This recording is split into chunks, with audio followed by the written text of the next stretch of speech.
Yes, Gabby Diaz in the studio right here. I want to make sure I say this right because is it Kris Wu or Kris Wu? Honestly, I don't think it matters. Like whatever works for you, you know. Okay, Yeah. because we got a drop from you. I think like when you dropped Deserve, and Yeah. he's like, "Hey, this is Kris Wu," and I was like, "I've been saying his name wrong this whole dang time." So I just want to make sure we say it right over here. No, it's all good. You can just call me Kris, actually. Okay, Yeah. Kris, boom, I like it. Yeah. How's life going, man? How are you? It's good. It's been good, and thanks for having me. First of all. Oh no, and, thanks for coming up. I know you've been traveling like crazy back and forth, so we appreciate you coming back for sure. Yeah, no doubt. No, it's good. Just busy working. Actually, I was in the studio like last night, still working on some new stuff. Nice. Yeah. So I kind of want to rewind a little bit because obviously, you know, K-pop is huge. And I know it's probably frustrating for you. Like, okay, yes, I was in EXO. Yeah, okay.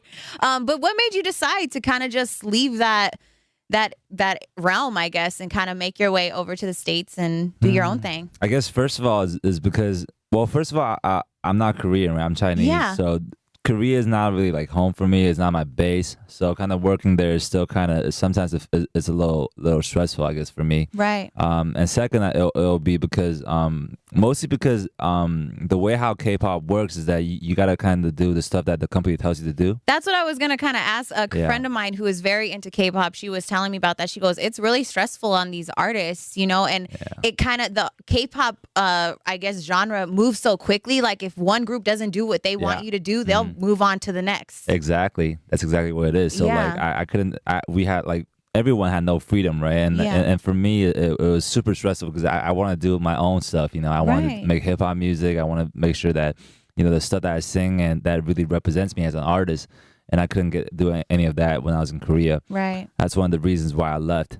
And then just went solo. Yeah. Heck yeah. Do you talk to the guys at all anymore? Or is that kind of just like we're separate now and it's just, it is what it is? Yeah. And that's understandable. It happens. I mean, I think that's the business in general. Maybe not even in Korea. There's some drama here too in the States, you know, so we get it. What would you say is the big difference now? Just maybe your freedom that you're getting? There's quite a lot. I mean, first of all, is just being able to actually express myself like freely, for sure. This is one of the biggest. I can actually make the stuff that I love. Right. And second would be just I actually overall just like, because right now, like in China, you know, I have my own company. I kind of run everything myself. So, a lot of, I can just kind of do whatever I want to do, and that really works for me. Right. Yeah. That's dope, man. I'm glad that it seems like you're in a better space now, even musically and for yourself. I'm sure that could be really stressful, and that's where like all the mental issues come into place, like mental health. No, honestly, like that shit affects you, man. You're right. That shit like fucks you up, like honestly. So I could imagine like for you, like it's just kind of like a breath of fresh air, like, okay, I could do what I got to do. Yeah. So how did you meet with Travis Scott? How did Deserve happen?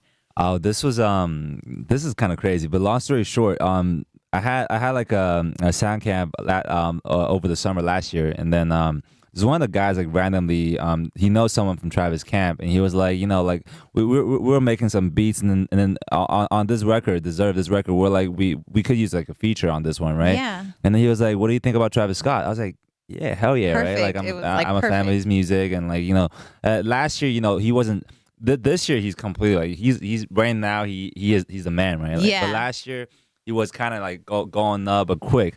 But I know his stuff already. I was like, yeah, let's do it. It's like it sounds great. And then he hit him up, kind of pitched out the idea of like linking up like the East and West, like something special. And then he was, I guess, fucking with it. And then he flew out the next day.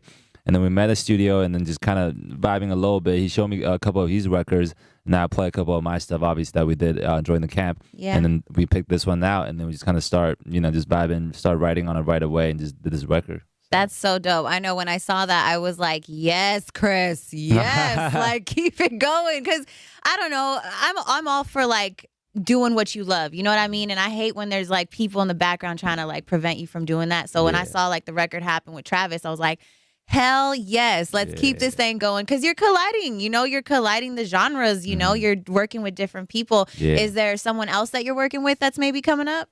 I am probably going to be doing some stuff with Pharrell. Oh my God. Are you like, were you fangirling when you were with him at all? Because honestly, you just saying that I'm fangirling. Yeah, pretty much. I mean, honestly, like I I was nervous. I was super nervous. Yeah. Well, actually, we got linked up because I'm actually the ambassador for Beats. Yeah. And then they kind of link us up because he's doing something in China, performing, and he wanted to have a feature on these songs. The Chinese artist, obviously, he's performing in China. So I kind of went in, and then he showed me the song, and then he said that, can you do something on this part in Chinese? And I was like, yeah, I can do that, and I got that done in like 2 hours, like super fast. And then I went almost like handing in homework. I was so nervous. Yeah. Like, okay, let's hope he likes it. Yeah. And he hears it all in Chinese. He doesn't understand a word I'm saying, but he likes it. Yeah. He likes it. And I was of course. Like, oh man, like, okay, thank God, right? Yeah. And then what happened after was he all of a sudden just said that, Kris, you got time tomorrow? And I was like, of course I got time. You know, you're Pharrell. Duh. I'm gonna push back everything. I got time tomorrow. And I come in the next day. He said, I got a couple beats for you. Check it out. I was like, oh, man. I could just imagine what he did, like, just handed you over. Yeah. Like, I would, your mouth was probably on the ground. Yeah, oh, good. Yes, Mr. Pharrell. Yeah. But I had to play it cool, you know? Yeah.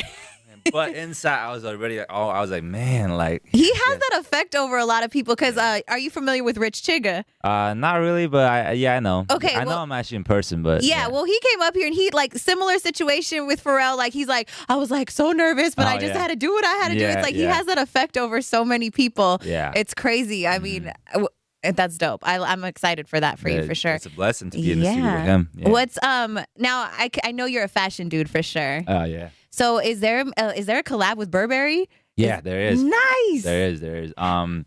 It just got announced like a couple of days ago. I think the campaign is gonna come out, I believe, in a week or so. Oh my God! And that's why, Is that why BM dropped? Exactly. That's what BM actually stands for. Burberry Made. Right. Yeah, that's what it stands for. So that's why I did that song. And then that's exciting. It's coming out soon. So nice. It'll be available like worldwide too. Wow, that's like awesome. A limited edition. I feel like we need a Kris Wu sneaker. Yeah. I feel like some type of collab with a sneaker needs to happen. Like, something. You're absolutely right. Okay. I'm just thinking like because I want to make sure that, because it'll be my first collab with like some type of sneaker. I want to make sure it's dope. So I think it needs to be Nike. Nike? I mean, Adidas is like rocking right now, but I feel like everybody's with Adidas. Yeah. And you're like very unique, and I feel like Nike could maybe bring that out. You're right. Yeah. Hey, Nike, if you heard this, I need my 10%, okay? No, I'm just messing with you. No, but I am thinking like exactly like what you said, you know, like Adidas, I was cool with it, but right now I'm kind of back on that like Nike. Yeah. I love Vans. Vans is dope. Yeah. I worked at Vans for a long time. I was a visual manager there. Oh, really? Dope. Yeah. I mean, they're just so comfortable and like just easy. Yeah, they're more of like a chill vibe too. Yeah. So they like, it's dope. Probably even the type of vibe you could bring to them with something different. Yeah, exactly. I think that could be cool too. Yeah. Man, well, we're just like really excited for what's coming from Kris Wu. It's just it's something different, and that's the cool thing about it. It's like you have to expect something different, and that's what I'm really excited about. So thanks for coming back up here. No, thank you so much for having me. We appreciate it.